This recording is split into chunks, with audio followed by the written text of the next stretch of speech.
Well, good evening once again. Day 135 of the Biden administration. The president fighting for a win in Congress that could set the stage for legislation that could transform our country and cement his legacy. But getting there is something else entirely. His COVID Relief Act, remember, passed with just Democratic votes, but now he's working overtime to get Senate Republicans to sign on to his infrastructure and jobs bill. But the man who appears to hold the key to all of this is a Democrat from a state Donald Trump carried by almost 40 points, West Virginia Senator Joe Manchin. In a 50-50 Senate, his vote means everything, and he wants Biden to keep talking with those Republicans. If this negotiation falls apart tomorrow, and the president calls you and says it's time for Democrats to go it alone on this and try to go reconciliation, are you ready to do that? I don't think basically it's going to fall apart. I really don't. Are you ready to go it alone with just Democrats? I don't think you should. I really don't.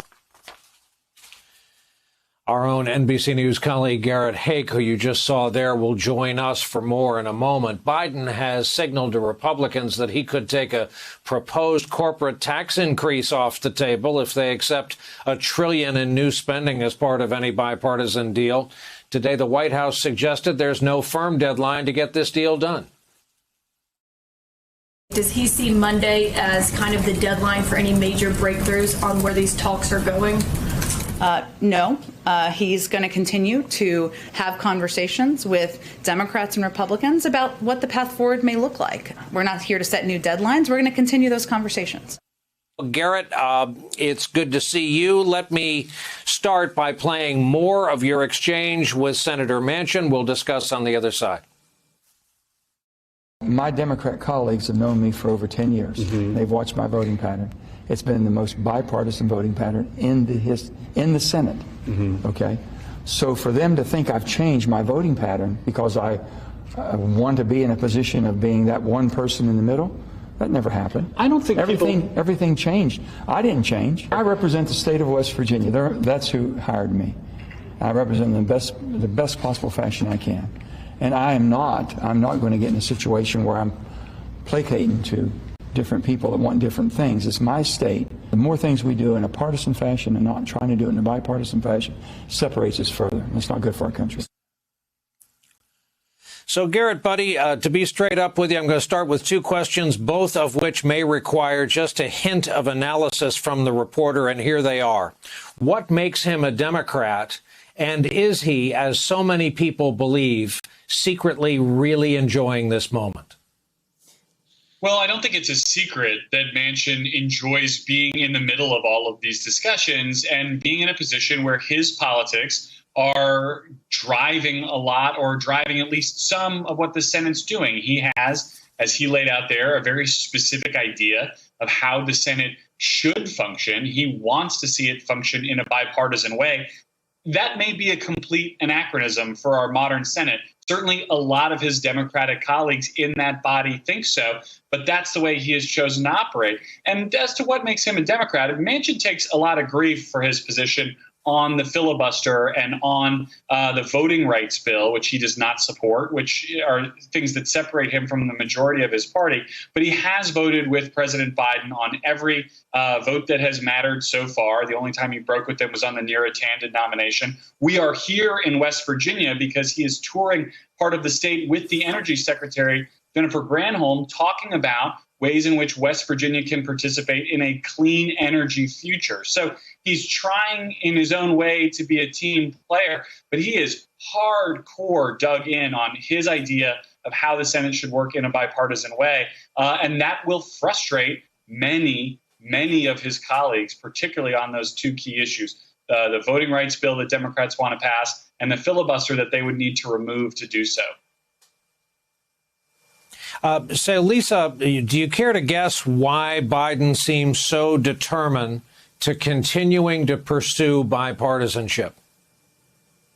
Well, in part because of Joe Manchin, right? There's a real advantage for Biden in continuing to push this, at least to a certain point, because he, even without Republican support, cannot get this legislation through the Senate without the support of these moderate Democrats like Joe Manchin, like Kyrsten Sinema, who want to see that he made every possible effort to get some kind of bipartisan legislation. at some point, his patience will run thin. The White House, as we saw in the intro, has sort of pushed back on this idea of a Monday timeline, which was floated earlier this week. But, the president and the administration is facing sort of a new push, a little bit of impatience from their left flank, which is also important. So at some point, these negotiations will end, and, they will either have a bipartisan deal or the White House will go it alone and try to push something through with Democratic support on reconciliation. A lot of the money in Washington thinks the latter is the more likely outcome here, but he can't get to that point without going through a really robust negotiation process with Republicans. Garrett, back over to you to a point Lisa made. Biden's talking to Republicans tomorrow. His left flank and the demonstrably angry flank of the Democratic Party is getting antsy because it now kind of passes as gospel in Washington that these next 3 months for him could be ball game. And you know how politics works and the obsession with the midterms and then the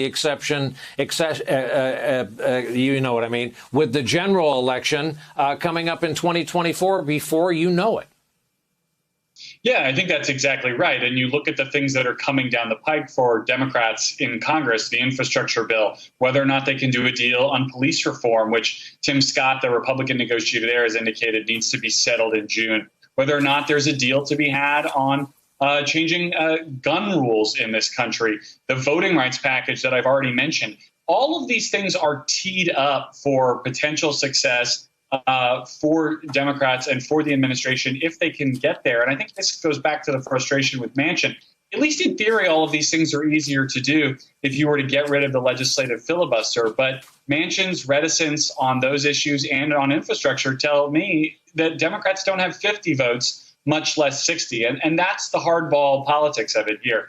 The coalition for Democrats is incredibly small. The 50 in the Senate gets the press, but they only have a 4-vote margin in the House, too. And all it takes is for a couple of progressive members there to decide they want to throw their weight around just like Joe Manchin does, and then none of this moves. So, yes, time is very short here for Democrats, and we're getting into a little bit of a traffic jam with all of the things that would need to be done on a timely basis, when timely isn't what the Senate in particular does well, especially without some kind of hard deadline.